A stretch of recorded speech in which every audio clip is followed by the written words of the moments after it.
मिल्लत news bulletin में आपका स्वागत है। देश और दुनिया की बड़ी खबरों के साथ मैं असरार अहमद।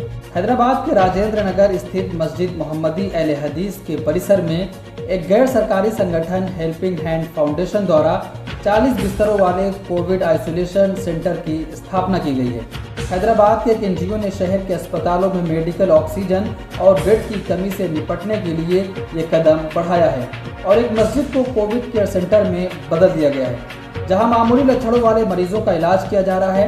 फाउंडेशन के डॉक्टर मोहम्मद आरिफ ने एएनआई से बात करते हुए कहा, इस मस्जिद में हम उन मरीजों को भर्ती कर रहे हैं जिनके अंदर मामूली लक्षण दिख रहे हैं।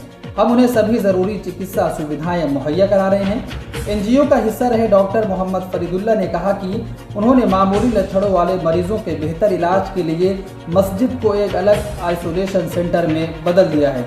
उन्होंने कहा कि कई मरीजों को खराब स्थिति के कारण अस्पतालों में बिस्तर नहीं मिल पा रहा है। एलोपैथी मेडिसिन पर टिप्पणी करने वाले बाबा रामदेव की मुश्किलें बढ़ती जा रही हैं। इंडियन मेडिकल एसोसिएशन (IMA) ने अब बाबा रामदेव के खिलाफ शिकायत दर्ज कराई है। ये शिकायत दिल्ली के स्टेट थाने में दर्ज कराई गई है। आपको मालूम हो कि बाबा रामदेव ने एलोपैथी के खिलाफ एक वीडियो में खुलकर बयानबाजी की थी। एलोपैथी को जानलेवा आधी अधूरी चिकित्सा बताते हुए यहाँ तक कि कहा था कि एलोपैथी के पास तो एसिडिटी तक अस्थायी इलाज नहीं है। इसके बाद इंडियन मेडिकल एसोसिएशन भड़का और बाबा रामदेव के खिलाफ मोर्चा खोल दिया है। इस बीच केंद्रीय स्वास्थ्य मंत्री डॉक्टर हर्षवर्धन ने रामदेव को एक पत्र लिखा, जिसके बाद रामदेव ने अपना बयान वापस ले लिया है। चक्रवाती तूफान यास की वजह से वैसे तो पूरे झारखंड में बारिश हो रही है, लेकिन रांची में हो रही बारिश से बाढ़ जैसे हालात बन गए हैं। चक्रवाती तूफान यास के कारण कल से यहाँ बारिश हो रही है, इसलिए यहाँ का रास्ता भी ब्लॉक हो गया है।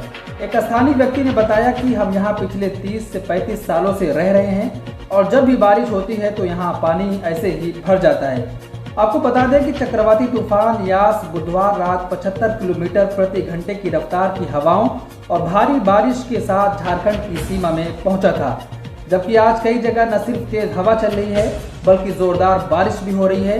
यही नहीं, तूफान से प्रभावित होने की आशंका वाले जिलों में NDRF की 8 कंपनियां तैनात भी की गई हैं।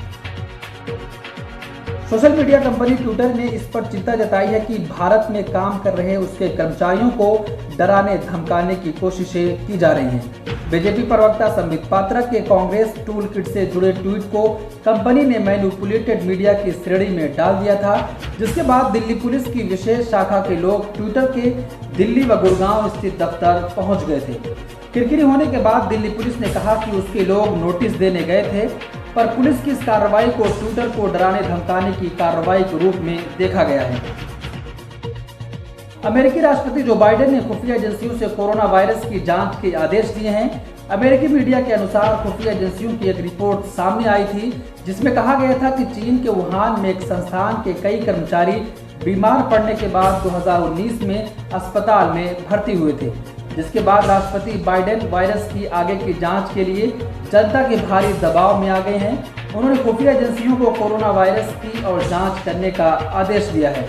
बाइडेन ने कहा कि खुफिया एजेंसियों के कुछ जांचकर्ताओं का मानना है कि वायरस की उत्पत्ति एक प्रयोगशाला में हुई है, जबकि अन्य का कहना है कि वायरस जानवरों से इंसानों में फैलता है। लेकिन हमारे पास कोई विश्वसनीय जानकारी नहीं है, इसलिए एजेंसियों के पास 90 दिन है, पता करें और इस पर एक रिपोर्ट तैयार करें।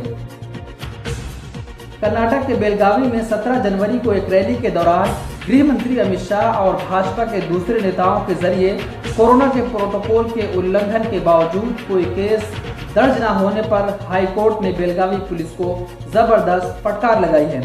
कोर्ट ने पुलिस कमिश्नर को हिदायत देते हुए कहा कि इस मामले में क्या एक्शन लिया गया है और उसके बारे में पूरी जानकारी कोर्ट को दी जाए, लेकिन जब कोई जवाब नहीं मिला तो कोर्ट ने सख्त नाराजगी जाहिर की।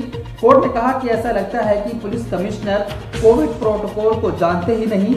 हाईकोर्ट ने कहा कि एक भी FIR अमित शाह के खिलाफ अभी तक क्यों नहीं हुई, इसका जवाब पुलिस कमिश्नर को हाईकोर्ट को देना होगा।